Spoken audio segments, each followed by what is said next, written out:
இங்கே ஒரு பெரியவர் இருந்தார். சரி. அவர் தான் இங்கே கடவுளை பார்த்தது. 1976 வருஷம் 24 மே மாதம் திங்கக்கிழமை காலையில் 11 மணிக்கு ஓமாதி முருகா இங்கே அப்பீர் ஆகிட்டார். காடு முருகா இருக்கார் இல்லைங்க, அவர் தான் இந்த அவதாரத்தில் ஓமாதி முருகாங்கிற பேரில் இங்கே அவதரிச்சிருக்காரு.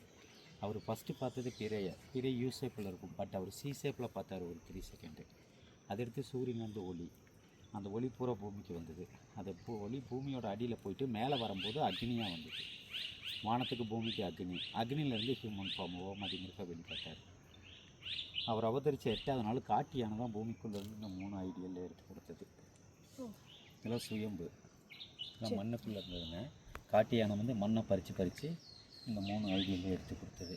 இது ஓம் ஆதி மகாலிங்கம், லிங்கத்துக்கெல்லாம் அப்பால் பட்ட லிங்கம். இது பூஞ்சோலை அம்மன், பார்வதி அம்மா இருக்காங்க இல்லைங்க, அவங்க தான். அப்பா உலகத்தை படைச்சது மட்டும்தான் அப்பா. அம்மாவுக்கு இந்த கிஃப்டாக கொடுத்தது தான் இந்த பூமி. பூவுலைகள் தோன்றிய அம்மன் பூஞ்சோலை அம்மன். மனிதர்களுக்கு அவங்க பேர் தெரியாமையே போயிடுச்சு. இப்போ மறுபடியும் இங்கே ஓமாதி முருகாவுக்கு அம்மாவை அவதரித்து அவங்க பேரும் புகழும் உலகமெல்லாம் பரவச்சுன்னா தான் நல்லபடி பூஞ்சோலை. இது ஒவ்வொரு கடவுளோட வாகனம் இருக்குல்ல, நீங்கள் எந்த கடவுளோட வாகனத்தை நினச்சி பார்க்குறீங்களோ அதனுடைய சிம்டம்ஸ் தான் உங்களுக்கு ரிப்ளை பண்ணும். இந்த கோயிலோட ரகசியம் இன்னும் நிறைய இருக்குது. அது அந்த டைம் வரும்போது தெரிஞ்சுக்கோங்க, இப்பயே வேண்டாம். இங்கே வர எல்லாரும் இந்த பிளேஸ்க்குள்ளே வர முடியாது. இங்கே வர எல்லாரும் என்னை இந்த பிளேஸில் பார்க்கவும் முடியாது. நான் நினச்சாருப்போ இல்லாட்டி போயிடுவேன். இப்போயே கிளம்பிட்டு ஆல்ரெடி. நீங்கள் வரவும் தான் திரும்பி வாங்க. கார்டு கொடுத்து கிஃப்டாக நினச்சிக்கிங்க.